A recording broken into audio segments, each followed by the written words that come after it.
Hello everyone, आज हम class 8 का चैप्टर नंबर 4 पढ़ेंगे। उससे पहले हम ऑलरेडी 3 चैप्टर्स को कंप्लीट कर चुके हैं। इसमें टोटल 5 चैप्टर्स ही है, तो ये अभी आपका चैप्टर नंबर 4 कंप्लीट हो जाएगा। कल आपका चैप्टर नंबर 5 हो जाएगा। तो आपकी जो 8th क्लास की ज्योग्राफी है की बुक है वो कंप्लीट हो जाएगी। ठीक है, ये इवनिंग में डेली आपकी 5 o'clock को क्लास होती है और मॉर्निंग में सुबह जो 11 बजे क्लास हो रही है उसमें अभी हमारी क्लास 6 की ज्योग्राफी चल रही है। ठीक है, और जब ये कंप्लीट हो जाएगी तो नेक्स्ट वीक से हम ज्योग्राफी के PYQs को स्टार्ट करेंगे। तो चलिए चैप्टर पढ़ते हैं। चैप्टर नंबर 4 है उद्योग, जिसको हम इंग्लिश में बोलते हैं इंडस्ट्रीज। ठीक है, क्या आपने विचार किया कि लिखने की अभ्यास पुस्तिका जो आप इस्तेमाल करती हैं वह विनिर्माण की लंबी प्रक्रिया के बाद आपके पास पहुंचती है? मतलब जो बुक्स आप पढ़ते हैं, जो पेपर आप यूज करते हैं, क्या आपने कभी सोचा है कि उसका प्रोसेस क्या होता होगा या क्या क्या तरीके हैं जिसके बाद वो आप तक पहुंच रही है? या फिर अभी कभी आपने सोचा होगा कि भाई जितने पेपर बनते हैं पेड़ों को बहुत काटा जाता है, उसके बाद ही वो पेपर बनाए जाते हैं। तो वो उसकी एक पूरा लंबा प्रोसेस है जिसके बाद ही ये होता है। तो इसके जीवन की शुरुआत जो होती है वो वृक्ष होते हैं, पेड़ों से होती है। उसको काटा जाता है, उसकी लुगदी मिल तक ले जाया जाता है, वहां वृक्षों की लकड़ी को संसाधित एवं काष्ठ लुगदी में परिवर्तित किया जाता है। काष्ठ लुगदी को रासायनिक द्रव्य के साथ मिलाया जाता है, अंततः मशीनों के द्वारा कागज के रूप में परिवर्तित किया जाता है। ये तो पूरा प्रोसेस हो गया कागज बनाने का। अब कागज फिर प्रेस में जाता है, जहाँ पर बहुत सारे केमिकल्स से निर्मित जो उनकी स्याही होती है, इंक होती है, उसका इस्तेमाल करके उस पर रेखाएं छापने में किया जाता है। इसके उपरांत प्रश्नों की अभ्यास पुस्तिका के रूप में बांधकर व पैक करके बिक्री के लिए भेज दिया जाता है बाजार में, और फिर ये आपके हाथों में पहुंचती है।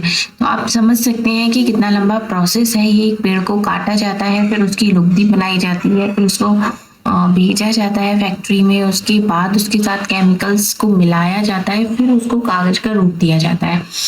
और कागज भी देने के बाद फिर वो दूसरी प्रेस मिल में जाता है, वहां पर फिर उसके ऊपर प्रिंटिंग होती है, चाहे वो आपकी बुक हो, चाहे आपकी नोटबुक हो, रफ नोटबुक हो जिसमें आप लिखते हैं, उन सभी में। द्वितीय क्रियाकलाप या विनिर्माण में कच्चे माल को लोगों के लिए अधिक मूल्य के उत्पादों के रूप में परिवर्तित किया जाता है। जैसा कि आपने देखा, लुगदी कागज के रूप में और कागज अभ्यास पुस्तिका के रूप में चेंज हो रही है, वो किस में आता है? द्वितीय क्रियाकलाप में आता है। विनिर्माण प्रक्रिया के 2 चरणों को प्रदर्शित करती है। इसमें पहला आता है उद्योग। उद्योग का संबंध आर्थिक गतिविधि से है, जो कि वस्तुओं के उत्पादन, खनिजों की निष्कर्षण और सेवाओं की व्यवस्था से संबंधित है। इस प्रकार लोहा और इस्पात उद्योग वस्तुओं के उत्पादन से संबंधित है। कोयला खनन उद्योग कोयले को धरती से निकालने से संबंधित है और पर्यटक सेवा देने से उसका संबंधित उद्योग है। तो ये आप समझ सकते हैं यहाँ पर। अब इसका हम क्लासिफिकेशन देख लेते हैं, वर्गीकरण क्या है। कच्चा माल आकार स्वामित्व के आधार पर किया जाता है। इसमें सबसे पहले हम पढ़ते हैं कच्चा माल। कच्चा माल क्या होता है? कच्चे माल के उपयोग के आधार पर कृषि आधारित, खनिज आधारित, समुद्र आधारित और वन आधारित हो सकते हैं। कृषि आधारित उद्योग कच्चे माल के रूप में वनस्पति और जंतु आधारित उत्पादों का उपयोग करते हैं। खाद्य संसाधन, वनस्पति तेल, सूती वस्त्र, डेयरी उत्पाद और चर्म उद्योग कृषि आधारित उद्योगों के उदाहरण है। मतलब ये उन्होंने आपको जो कृषि आधारित उद्योग जो होते हैं, इंडस्ट्रीज होती हैं, उनके कुछ एग्जांपल्स दिए हैं, जिसमें क्या क्या आता है? आपकी वनस्पति आती हैं, जंतु पर आधारित उद्योग आते हैं, जैसे कि खाद्य संसाधन हो गया आपका वनस्पति तेल, आप कॉटन के जो सूट पहनते हैं, वस्त्र पहनते हैं, वो जितने भी आपके डेयरी प्रोडक्ट्स हैं, मिल्क एंड मिल्क प्रोडक्ट्स हैं, चर्म है, ये सारे किससे हैं? कृषि आधारित उद्योग के उदाहरण हैं।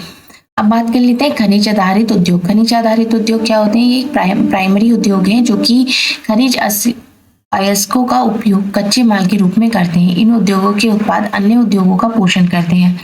अयस्क से संबंधित लोहा खनिज आधारित उद्योगों का उत्पाद है। यह कई अन्य उत्पादों के विनिर्माण के लिए कच्चे माल के रूप में प्रयुक्त किया जाता है, जैसे कि भारी मशीन हो गया, भवन निर्माण सामग्री, रेल के डब्बे बनाने में।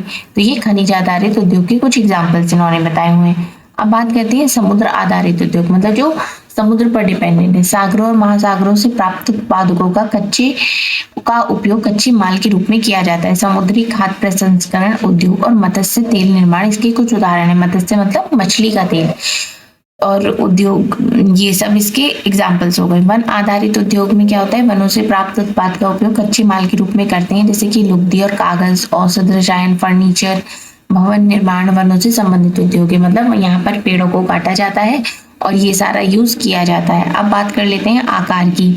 आकार क्या होता है? उद्योग के आकार का तात्पर्य निवेश की गई पूंजी की राशि, नियोजित लोगों की संख्या, उत्पादन की मात्रा से है। मतलब आकार का मतलब है कि आपकी इंडस्ट्री कितनी बड़ी है, जिसमें कि आपने कितना धनराशि लगाई है, कितने लोग वहां पर काम करते हैं और कितना जो आपका प्रोडक्शन हो रहा है वो किस लेवल का हो रहा है, इसकी बात करी जा रही है। आकार के आधार पर उद्योग को दो भागों में बांटा जा सकता है, लघु आकार के उद्योग और बृहद आकार के उद्योग। मतलब छोटे लेवल पर उद्योग होते हैं और एक बड़े लेवल पर फैक्ट्रीज होती है, इंडस्ट्रीज होती हैं, आपने देखा है। कुटीर या घरेलू उद्योग छोटे पैमाने के उद्योग हैं, ये छोटे लघु आकार के उद्योग में आएंगे जो कि घरेलू उद्योग होते हैं। इनमें क्या क्या आएगा? जिसमें दस्तकारों के द्वारा उत्पादकों का निर्माण हाथ से होता है, टोकरी बुनाई करी जाती है, मिट्टी के बर्तन हो गए या और हैंडीक्राफ्ट की कुछ आइटम्स हो गए, ये सब इनके एग्जाम्पल्स हैं। अब अगर बड़े पैमाने के उद्योग की बड़ी बड़ी इंडस्ट्रीज की बात करी जाती है तो उसका वस्तुओं का उत्पादन करते हैं, उनकी तुलना में छोटे पैमाने के उद्योग कम पूंजी और प्रौद्योगिकी का उपयोग करते हैं। बड़े पैमाने के उद्योगों में पूंजी का निवेश अधिक और प्रयुक्त प्रौद्योगिकी उच्च स्तरीय होती है। रेशम बुनाई, खाद्य प्रक्रमण उद्योग लघु पैमाने के उद्योग है। ऑटोमोबाइल और भारी मशीनों का उद्योग बड़े पैमाने के उद्योग है। इन्होंने दोनों को क्लियर कर दिया है कि छोटे पैमाने के उद्योग कौन कौन से होते हैं और जो बड़ी बड़ी इंडस्ट्रीज होती हैं उनमें क्या क्या होता है। अब बात करते हैं स्वामित्व की। स्वामित्व के आधार पर उद्योगों को निजी क्षेत्र, राज्य स्वामित्व और सार्वजनिक क्षेत्र, संयुक्त क्षेत्र और सहकारी क्षेत्र में वर्गीकृत किया जा सकता है। मतलब इन्होंने स्वामित्व को भी कई पार्ट्स में डिवाइड कर दिया है, जिसमें आपका निजी स्वामित्व हो गया, राज्य स्वामित्व और सार्वजनिक क्षेत्र का हो गया, संयुक्त क्षेत्र और सहकारी क्षेत्र में इन्होंने उसको वर्गीकृत कर दिया है। निजी क्षेत्र क्या होता है? उद्योगों का स्वामित्व और संचालन या तो एक व्यक्ति द्वारा या व्यक्तियों के एक समूह के द्वारा किया जाता है। मतलब ये जो निजी होता है, जो पर्सनल वाला होता है, या तो इसमें सिर्फ एक व्यक्ति होगा या एक व्यक्तियों का एक ग्रुप होगा, एक समूह होगा। सार्वजनिक क्षेत्र के उद्योग का स्वामित्व और संचालन सरकार के द्वारा होता है। जो सार्वजनिक होते हैं, जैसे कि सार्वजनिक आपने देखा होगा अलग अलग सार्वजनिक शौचालय होते हैं, पब्लिक टॉयलेट, जो ये पब्लिक का जो काम होती है किसके? गवर्नमेंट के अंडर में होते हैं। जैसे हिंदुस्तान, यहाँ पर एग्जाम्पल भी दिया हुआ है, जैसे कि Hindustan aeronautics limited and steel authority of India limited. तो ये जो फैक्ट्री हो गई, ये किसके इंडस्ट्री किसके अंडर में आती है? गवर्नमेंट के अंडर में आती है। संयुक्त क्षेत्र के उद्योगों का स्वामित्व और संचालन राज्य और व्यक्तियों के समूह के द्वारा होता है। मतलब इन्होंने ये इंडिविजुअल बताया गया है कि कौन सी चीज किसके अंडर में आती है। अब जैसे कि ये वाला स्वामित्व है वो व्यक्ति और व्यक्तियों के समूह के द्वारा होता है, जिसमें कि संचालन राज्य भी इन्वॉल्व होते हैं। मारुति उद्योग लिमिटेड संयुक्त क्षेत्र उद्योग का एक उदाहरण है। सरकारी क्षेत्र के उद्योगों का स्वामित्व और संचालन कच्चे माल के उत्पादकों और पूर्तिकारों, कामगारों और दोनों के द्वारा होता है। आनंद मिल्क यूनियन लिमिटेड और सुधा डेयरी सहकारी उपक्रम के उत्तम उदाहरण है। इन्होंने एग्जाम्पल्स भी दे दिए। ये रहे सुधा डेयरी का एग्जाम्पल। उद्योगों की अवस्थिति को प्रभावित करने वाले कारक। अब कौन कौन से ऐसे फैक्टर्स हैं जो उसको प्रभावित करते हैं? जैसे कि यहाँ पर भी आप देख सकते हैं कि उद्योगों के अवस्थिति संबंधी कारक कौन कौन से हैं। जैसे कि इसमें संचार हो गया, परिवहन हो गया, भूमि है, विद्युत है, कच्चा माल है, श्रम भी लगेगा, पूंजी भी लगेगी, वो बाजार में भी जाएगा, उसमें पानी भी खर्च होगा। तो ये वे कारक हैं जो उद्योगों की स्थिति को प्रभावित करते हैं। कच्चे माल की उपलब्धता, भूमि, जल, श्रम, शक्ति, पूंजी, परिवहन और बाजार हैं। उद्योग उन्हीं स्थानों पर केंद्रित होते हैं जहां इनमें से कुछ या ये सभी कारक आसानी से उपलब्ध हो पाते हैं। मतलब वहीं पर कोई भी इंडस्ट्री, फैक्ट्री वहीं पर होगी जहां पर ये सारी चीजें उसको प्रॉपर तरीके से मिल सकती हैं। कभी कभी सरकार कम दाम पर विद्युत उपलब्धता, कम परिवहन लागत और अन्य अवसंरचना जैसे प्रोत्साहन प्रदान करती है ताकि पिछड़े क्षेत्रों में भी उद्योग स्थापित किया जा सके। औद्योगिकरण से प्राय नगरों और शहरों का विकास और वृद्धि होती रहती है। तो ये आपको यहाँ पर क्लियर हो गया होगा। अब यहाँ पर बात करते हैं औद्योगिक तंत्र की। औद्योगिक तंत्र क्या होता है? इसमें निवेश, प्रक्रम और निर्गत शामिल है। निवेश में कच्चे माल, श्रम और भूमि की लागत, जल की उपलब्धता, परिवहन, विद्युत और अन्य अवसंरचनाएं शामिल है। इसमें ये सारी चीजें इंक्लूड हैं। प्रक्रम में कई तरह की क्रियाकलाप, एक्टिविटीज शामिल होती हैं जो कि कच्चे माल को परिष्कृत माल में परिवर्तित कर देती हैं। मतलब जो कच्चा माल होता है उसको यूज कर देते हैं। निर्गत अंतिम उत्पाद और इससे अर्जित आय होती है। मतलब लास्ट में क्या होता है? आपका प्रोडक्शन, जो आप वर्क कर रहे हो, जो आप प्रोडक्ट बना रहे हो, वो हो जाता है और आपकी अर्निंग स्टार्ट हो जाती है। सूती वस्त्र उद्योग के संदर्भ में कपास हो गया, मानव का श्रम हो गया, कारखाना, परिवहन, लागत, निवेश हो सकते हैं। प्रक्रमों में ओटाई, कटाई, बुनाई, रंगाई या छपाई शामिल है।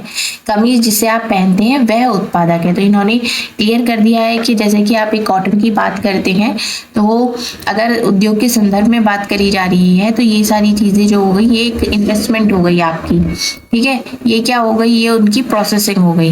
प्रक्रमों की उठाई हो गई, कटाई, बुनाई, रंगाई, ये सब प्रोसेसिंग हो गया। जो आपका प्रोडक्ट मिला है कमीज, वो आपका एक प्रोडक्ट हो गया जिसे आप यूज करेंगे पहनने में।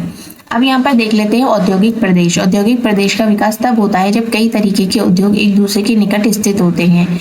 वे अपनी निकटता के लाभ आपस में बांटते हैं। विश्व के प्रमुख औद्योगिक प्रदेश में पूर्वोत्तर अमेरिका, पश्चिमी और मध्य यूरोप, पूर्वी यूरोप और पूर्वी एशिया है। मुख्य औद्योगिक प्रदेश अधिकांशतः शीतोष्ण कटिबंधीय क्षेत्रों, समुद्री पत्तनों के समीप और विशेष तौर पर कोयला क्षेत्रों के निकट स्थित होते हैं। मतलब औद्योगिक प्रदेश कहाँ कहाँ पर होते हैं ये यहाँ पर बताया गया। इस मैप में भी आप देख सकते हैं, यहाँ पर बताया गया है। ये जो व्हाइट कलर से है विश्व की औद्योगिक पट्टी है, मतलब यहाँ पर जितना भी इंडस्ट्रीज है ये यहाँ पर वर्क किया जाता है। अब औद्योगिक प्रदेश को आप देख सकते हैं यहाँ पर, ये जैसे इंडिया में है ये गंगा घाटी पर औद्योगिक प्रदेश है, यहाँ मुंबई पर आ रहा है और इधर भी देख सकते हैं ये सब क्या है, ये औद्योगिक प्रदेश है। अब यहाँ पर आप देख सकते हैं कि भारत में अनेक औद्योगिक प्रदेश हैं, जैसे कि मुंबई में हो गया पुणे समूह, बेंगलोर में हो गया तमिलनाडु प्रदेश, हुगली प्रदेश, अहमदाबाद बड़ौदा प्रदेश, छोटा नागपुर औद्योगिक प्रदेश हो गया, विशाखापट्टनम हो गया, गुंटूर औद्योगिक प्रदेश हो गया, गुड़गांव, दिल्ली, मेरठ औद्योगिक प्रदेश और कोलक्कम, तिरुवनंतपुरम औद्योगिक प्रदेश हो गए। अब यहाँ पर आती है औद्योगिक विविधता भी होती है। यहाँ पर फैक्ट्रीज में बहुत सारी एक तरीके से मतलब लोगों को परेशानी भी होती है और कुछ हादसे भी हो जाते हैं फैक्ट्रीज में। तो यहाँ पर वही सब एक सही जो हुआ था एग्जैक्ट में वही बताया गया है। उद्योगों में दुर्घटना विविधता मुख्य रूप से एक तकनीकी विफलता या संकट उत्पन्न करने वाली पदार्थों के बेहतरीन उपयोग के कारण घटित होती है। भोपाल में 3 दिसंबर 1984 को लगभग 00.30 बजे घटित अब तक की सबसे त्रासदीपूर्ण औद्योगिक दुर्घटना है जो भोपाल में हुई थी। इसके बारे में हमने पहले भी किसी चैप्टर में पढ़ा है। यह एक प्रौद्योगिक दुर्घटना थी जिसमें यूनियन कार्बाइड के कीटनाशक कारखानों से हाइड्रोजन साइनाइड और प्रतिक्रियाशील के उत्पादकों के साथ साथ एक विषैली गैस का रिसाव हुआ था और 1989 में सरकारी सूचना के अनुसार 35,598 व्यक्तियों की मौत हो गई थी। हजारों लोग बच गए थे और आज भी एक ऐसी बीमारी से ग्रस्त है जैसे कि अंधापन हो गया, प्रतिरक्षा तंत्र विकृत हो गया, आंत्र शोथ मतलब उनकी आंतें खराब हो गई, किसी की आईज में दिक्कत है, ये सब हो गया था। 23 दिसंबर 2005 में चीन में भी एक गांव कायो और चोंगिन की एक गैस को विस्फोट में 243 लोगों की मृत्यु और 9,000 लोग दुर्घटनाग्रस्त हो गए थे और इन स्थानों से 64,000 लोगों को विस्थापित किया गया था। कई लोग विस्फोट के बाद ना भाग सकने के कारण वहीं मर गए। जो समय पर भाग पाए उनकी आंखें, त्वचा, फेफड़े गैस से ग्रसित हो गए थे। तो उसके उपाय क्या क्या है यहाँ पर हम देख लेते हैं। दो एकदम सही घटनाएं जो कि भोपाल में हुई है और एक चीन में हुई है। घने वैसे आवासीय क्षेत्रों को औद्योगिक क्षेत्रों से अलग दूर रखा जाना चाहिए। मतलब जो भी आपका ये इंडस्ट्रियल एरिया है ये अलग होना चाहिए नॉर्मल आपके आवास से। इसमें सेकंड पॉइंट आ जाता है उद्योगों के समीप बसने वाले लोगों को दुर्घटना होने की स्थिति में विषैले या खतरनाक पदार्थों के संरक्षण और उनके संभव प्रभावों का ज्ञान होना चाहिए। मतलब उनको ये बेसिक नॉलेज होनी चाहिए कि जिस फैक्ट्री में आप काम कर रहे हो उस फैक्ट्री में क्या क्या चीज है जो कि खतरनाक हो सकती है। आग की चेतावनी और अग्निशमन की व्यवस्था को उन्नत किया जाना चाहिए। मतलब फायर जैसे ही होती है तो उसकी चेतावनी होनी चाहिए और आजकल बहुत सारे उपकरण ऐसे भी आ रहे हैं जो आग से तुरंत बचाव कर सकते हैं। विषैले पदार्थों के भंडारण पर क्षमता की सीमा होनी चाहिए। उद्योगों के प्रदूषण नियंत्रण के उपाय उन्नत किए जाने चाहिए। मतलब क्या क्या इसके सोल्यूशन है, उपाय हैं, वो सब होनी चाहिए। अब क्या आप जानते हैं उभरते उद्योग सनराइज उद्योग के नाम से भी जाने जाते हैं। इनमें सूचना प्रौद्योगिकी, स्वास्थ्य लाभ, सत्कार और ज्ञान से संबंधित उद्योग शामिल होते हैं। प्रमुख उद्योगों का वितरण। अब यहाँ पर बात कर लेते हैं कि मेन कौन कौन से उद्योग हैं। विश्व के प्रमुख उद्योग लौह इस्पात उद्योग, सूती वस्त्र उद्योग, सूचना प्रौद्योगिकी उपयोग है। मतलब इन्होंने 3 बताए हैं। फर्स्ट हो गया लोहा, दूसरा हो गया कॉटन की वस्त्र और तीसरा हो गया कम्युनिकेशन प्रौद्योगिकी उद्योग। लौह इस्पात उद्योग और वस्त्र उद्योग काफी पुराने हैं जबकि सूचना प्रौद्योगिकी उद्योग एक नया उभरता हुआ उद्योग है। वे देश जिसमें लौह इस्पात उद्योग अब स्थित है जर्मनी, संयुक्त अमेरिका, चीन, जापान और रूस है। और वस्त्र उद्योग के लिए भारत, हांगकांग, दक्षिण कोरिया, जापान और ताइवान में केंद्रित है और सूचना प्रौद्योगिकी के मुख्य केंद्र कहाँ पर है? कैलिफोर्निया की सिलिकॉन घाटी में और भारत के बेंगलुरु में ये चीज स्थित है। अब पहले हम बात करते हैं लौह इस्पात उद्योग की। लौह इस्पात उद्योग क्या होते हैं? अन्य उद्योगों की तरह लौह इस्पात उद्योग में भी बहुत से निवेश प्रक्रम और निर्गत शामिल हैं। यह एक पोषक उद्योग है जिसके उत्पाद अन्य उद्योगों के लिए कच्चे माल के रूप में प्रयुक्त होते हैं। उद्योग के लिए निवेश में श्रम, पूंजी, स्थान और अन्य अवसंरचना के साथ साथ लौह अयस्क, कोयला और चूना पत्थर कच्चे माल के रूप में सम्मिलित है। लौह अयस्क के इस्पात निर्माण की प्रक्रिया में कई चरण शामिल होते हैं। कच्चे माल को चौका भट्टी में रखा जाता है जहां ये प्रगलित होता है और इसके बाद ये परिशोधित होता है। प्राप्त उत्पाद इस्पात होता है जो अन्य उद्योगों में कच्चे माल के रूप में प्रयुक्त किया जाता है। अब ये एक इमेज आ गई है, उसमें आपको ये चीज अच्छे से क्लियर हो जाएगी। इस्पात कड़ा होता है और इसे आसानी से काटा और आकार दिया जा सकता है और इसके तार बनाए जा सकते हैं। इसमें क्या आता है? एल्यूमिनियम, निकल, तांबा जैसी अन्य धातुओं को थोड़ी थोड़ी मात्रा में इस्पात में मिलाकर इनकी मिश्र धातुएं बनाई जा सकती हैं। जैसे कि 8 टन इन्होंने कोयला लिया है और 4 टन इन्होंने अयस्क लिया है, 1 टन इन्होंने चूना पत्थर लिया है। जबकि इन तीनों चीजों को मिला देंगे तब इनका 1 टन इस्पात तैयार होगा। अब इस इस्पात को वो अलग अलग चीजों में मिक्स करके उसका यूज करेंगे। जैसे कि आप यहाँ पर भी देख सकते हैं, ये झोंका पट्टी है, इसमें लोहा डालेंगे, धातु मल हो गया, गर्म वायु डालेगी भट्टी में, ये सारा सामान इसमें डाले हैं। अब ये इसका इसमें जो सामान होता है वो निकलता है। जैसे अन्य धातुओं को थोड़ी थोड़ी मात्रा में इस्पात में मिलाकर इनकी मिश्र धातुएं बनाई जा सकती हैं। मिश्र धातुएं इस्पात को असामान्य कठोरता, दृढ़ता और जंग प्रतिरोधक क्षमता प्रदान करती है। इस्पात प्राय आधुनिक उद्योगों का मेरुदंड कहलाता है। लगभग सारी वस्तुएं जिनका हम लोग उपयोग करते हैं वे या तो लोहा या फिर इस्पात से बनी हुई होती हैं अथवा इन धातुओं से निर्मित औजारों और मशीनों से बने होते हैं। मतलब बेस इन्होंने बता दिया कि बेस ये होता है कि इनमें बाकी और चीजें मिक्स कर करके और चीजें बनाई जाती हैं। जैसे कोच, रेलगाड़ी, ट्रक, ऑटो अधिकांश इस्पात से बने होते हैं। यहाँ तक कि सेफ्टी पिन और सुई जिसका उपयोग आप करते हैं वो भी इस्पात से बनी हुई है। तेल हो गया, कूप इस्पात से बनी मशीनों से बोधित किए जाते हैं। इस्पात की पाइपलाइन से तेल परिवाहित किया जाता है। खनिजों का खनन इस्पात के उपकरणों से होता है। कृषि के यंत्र प्राय इस्पात के बने होते हैं। मतलब ये बता रहे हैं कि क्या क्या चीजें हैं जो इससे बनी हुई हैं। जो कि विशाल भवन का ढांचा बनाया जाता है वो भी इसी से बनाया जाता है। 1800 ईस्वी के पूर्व इस्पात उद्योग वहां स्थित है जहां कच्चा माल, विद्युत आपूर्ति और बहता जल आसानी से उपलब्ध हो जाता था। बाद में इन उद्योगों के लिए आदर्श स्थिति कोयला के उद्योग के लिए क्षेत्र के समीप नहरों और रेलवे के निकट थी। 1950 के बाद लोहा और इस्पात उद्योग समुद्र पतन के निकट सपाट भूमि के विशाल क्षेत्रों में केंद्रित होना शुरू हो गए। ऐसा इसलिए हुआ क्योंकि वहां पर जो निर्माण का कार्य था इस समय तक बहुत विशाल हो गया था और जो ये जो लोहा होता है उन्हें विदेशों से लाना पड़ता था। तो क्या होता कि वहां से आ रहा है और फिर उसको यूज किया जा रहा है। तो भारत में जो इसका कच्चा माल हो गया, सस्ते श्रमिक हो गए, परिवहन और बाजार हो गया, वो सब का लाभ लेते हुए विकसित हुए हैं। सभी महत्वपूर्ण इस्पात उद्योग केंद्र जैसे कि भिलाई, दुर्गापुर, बानपुर, जमशेदपुर, राउरकेला, बोकारो एक ही प्रदेश में स्थित है जो कि 4 राज्यों में फैले हैं। वे 4 राज्य पश्चिम बंगाल, झारखंड, उड़ीसा, छत्तीसगढ़ हैं। भद्रावती और विजयनगर कर्नाटक में, विशाखापट्टनम आंध्र प्रदेश में, सलेम तमिलनाडु में अन्य महत्वपूर्ण इस्पात के केंद्र हैं जो स्थानीय संसाधनों का उपयोग कर रहे हैं। यहाँ पर उत्पादक के क्षेत्र आप देख सकते हैं, ये लोहा इस्पात के उत्पादक के क्षेत्र है जहां जहां पर मिलता है। जापान हो गया, इंडिया हो गया, रूस हो गया, जर्मनी हो गया, यूरोप हो गया, ये आप इस मैप में देख सकते हैं। अब अगर हम यहाँ पे बात करते हैं कि औद्योगिकी परिवर्तनशील अवस्थिति क्या है कि 1950 से अब तक की सर्वोत्तम स्थिति ये है कि यहाँ पर इस तरीके से लगाया गया है। यहाँ पर दूसरे देशों से लोहा आता रहता है और यहीं पर ये इंडस्ट्रीज हैं जिस तरीके से यहाँ पर काम हो रहा है। उससे पहले की स्थिति यहाँ थी, फिर ये यहाँ पर आया इस तरीके से और अब ये यहाँ पर है। 1950 से अभी तक यहाँ पर ऐसे है। ये आपको क्लियर हो गया होगा। अब यहाँ पर हम जो बात कर रहे हैं वो कर रहे हैं जमशेदपुर की। जमशेदपुर की बात करें, 1947 से पूर्व भारत में केवल एक इस्पात कारखाना था, Tata iron and steel company limited, TISCO. ये किसका है? टाटा का है। यह निजी स्वामित्व का था।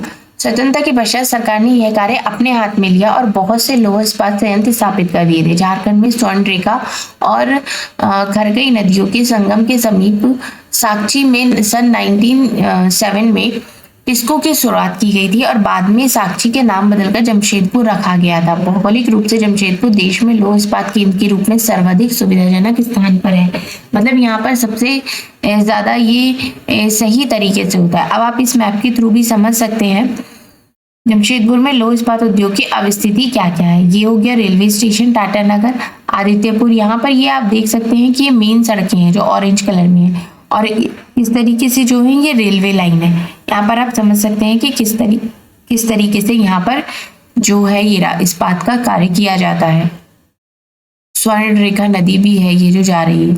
अब साक्ची को कई कारणों से इस्पात संयंत्र स्थापित करने के लिए चुना गया है। यह स्थान बंगाल नागपुर रेल मार्ग पर काली मिट्टी स्टेशन से 32 किलोमीटर की दूरी पर था। यह स्थान लौह अयस्क, कोयला और मैग्नीज निक्षेपों के साथ साथ कोलकाता के निकट भी था, जहां विशाल बाजार उपलब्ध था। इसको झरिया कोयला क्षेत्रों से कोयला और उड़ीसा छत्तीसगढ़ से लौह अयस्क, चूना पत्थर, डोलोमाइट और मैग्नीज प्राप्त होता है। खरकई और स्वर्ण रेखा नदियों से प्राप्त जल की उसकी पूर्ति हो जाती है। सरकारी प्रोत्साहनों से इससे पर्याप्त पूंजी उपलब्ध हुई है।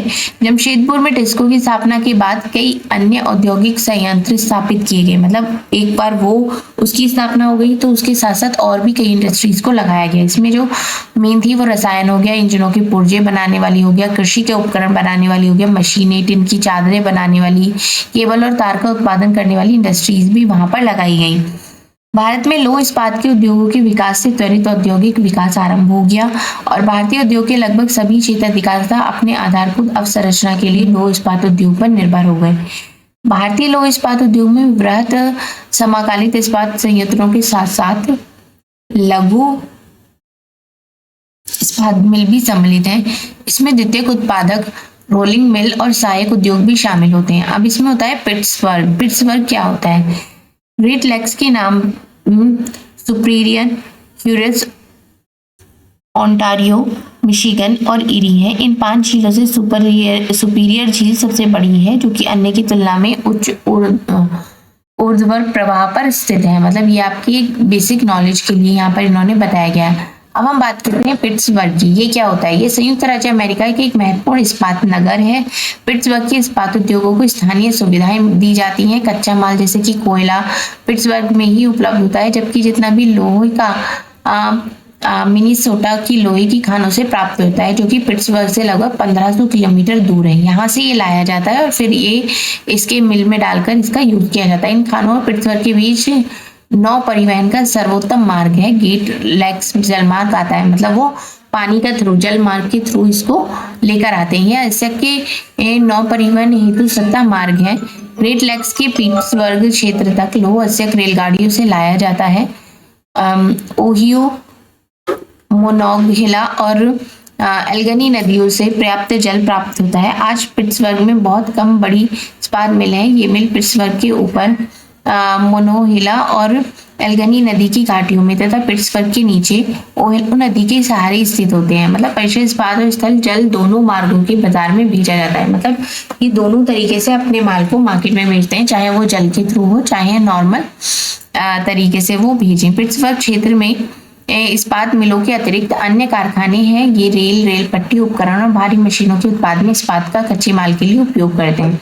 तो किस किस तरीके से इंडस्ट्रीज लगाई जाती हैं, क्या क्या इंडस्ट्रीज होती हैं, किस तरीके से मतलब शॉर्ट लेवल पर होती हैं और लार्ज स्केल पर जो इंडस्ट्रीज होती हैं, इन सब के बारे में आपने अच्छे से समझ लिया होगा। तो ये चैप्टर नंबर 4 यहाँ पर कंप्लीट होता है। लास्ट चैप्टर है जिसको हम कल डिस्कस करेंगे, ठीक है। और वीडियो अच्छी लग रही है, पसंद आ रही है तो चैनल को सब्सक्राइब भी करें और वीडियो को लाइक भी करें। Thank you.